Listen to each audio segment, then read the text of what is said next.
आज हम एक बहुत बड़े रहस्य से पर्दा उठाने वाले हैं। बोर्ड परीक्षा की मार्किंग का रहस्य। वो जो टेंशन होती है ना, जो कंफ्यूजन होता है, आज उसे जड़ से खत्म करते हैं। तो इस सबसे बड़ा सवाल यही है कि आखिर ये एग्जाम पेपर्स चेक होते कैसे हैं? क्या एग्जामिनर सच में एक एक शब्द पढ़ता है या फिर खराब हैंडराइटिंग के नंबर कट जाते हैं?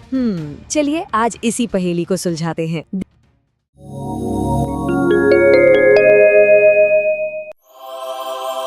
नमस्कार। देखिए, एक बात समझनी होगी, बोर्ड एग्जाम में अच्छे नंबर लाना सिर्फ अच्छा जवाब लिखने का खेल नहीं है। नहीं, ये एक सिस्टम को समझने का खेल है। एक पूरा सिस्टम बना हुआ है और आज हम उसी सिस्टम को डिकोड करने वाले हैं। तो सबसे पहले सबसे बड़े सीक्रेट की बात करते हैं। वो क्या चीज है जो एग्जामिनर के हाथ में होती है? एक ऐसा टूल जो इस गलतफहमी को हमेशा के लिए दूर कर देगा कि मार्किंग तो बस मर्जी से होती है। हम सबको यही लगता है ना कि टीचर हमारी कॉपी का एक एक शब्द, एक एक लाइन बहुत ध्यान से पढ़ेगा, पर असलियत तो कुछ और ही है और काफी दिलचस्प भी। और ये रही असलियत। हर एग्जामिनर को बोर्ड से एक ऑफिशियल आंसर की मिलती है, मतलब वो अपनी मर्जी से मार्किंग कर ही नहीं सकते। उनके पास एक रूल बुक होती है और उन्हें सख्ती से बस उसे ही फॉलो करना होता है। मतलब चाहे वो MCQ हो या कोई लंबा चौड़ा जवाब, हर सवाल के नंबर पहले से ही तय होते हैं। मार्किंग पॉइंट टू पॉइंट होती है। इसका सीधा मतलब ये है कि किसी की पसंद नापसंद की तो कोई जगह ही नहीं है। सब कुछ एकदम ऑब्जेक्टिव।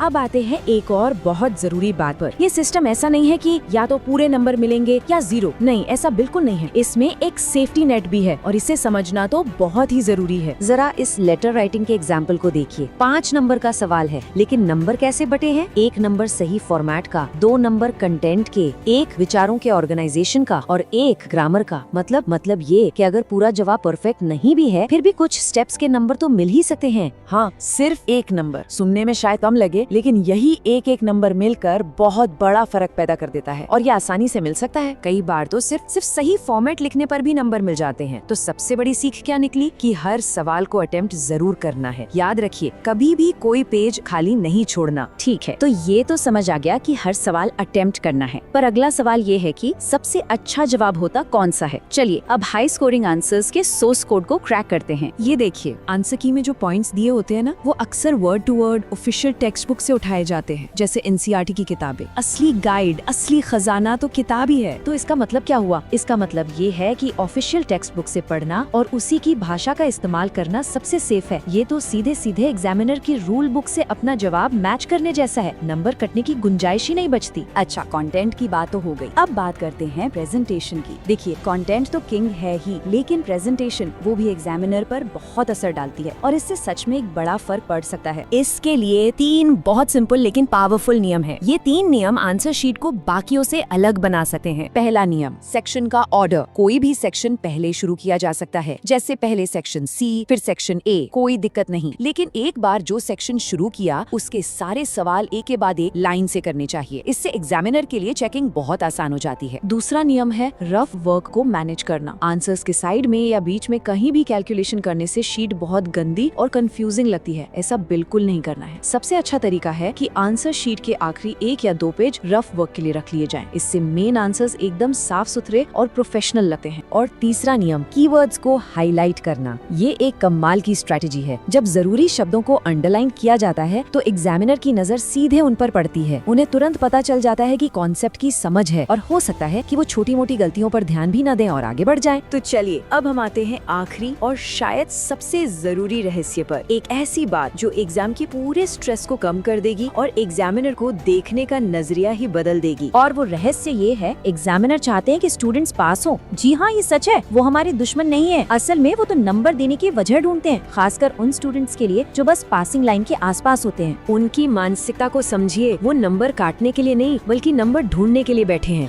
अगर कुछ भी लिखा गया है, भले ही उसमें कुछ कमी हो, तो भी उन्हें नंबर देने का एक आधार मिल जाता है। लेकिन एक खाली पन्ना, वो उन्हें मदद करने का कोई मौका ही नहीं देता। तो अब जब मार्किंग के ये सारे नियम साफ हो गए हैं, तो सोचने वाली बात ये है कि इस जानकारी का इस्तेमाल करके एग्जाम के इस खेल को कैसे खेला जाए और कैसे जीता जाए। ये सवाल अब हर स्टूडेंट को खुद से पूछना चाहिए।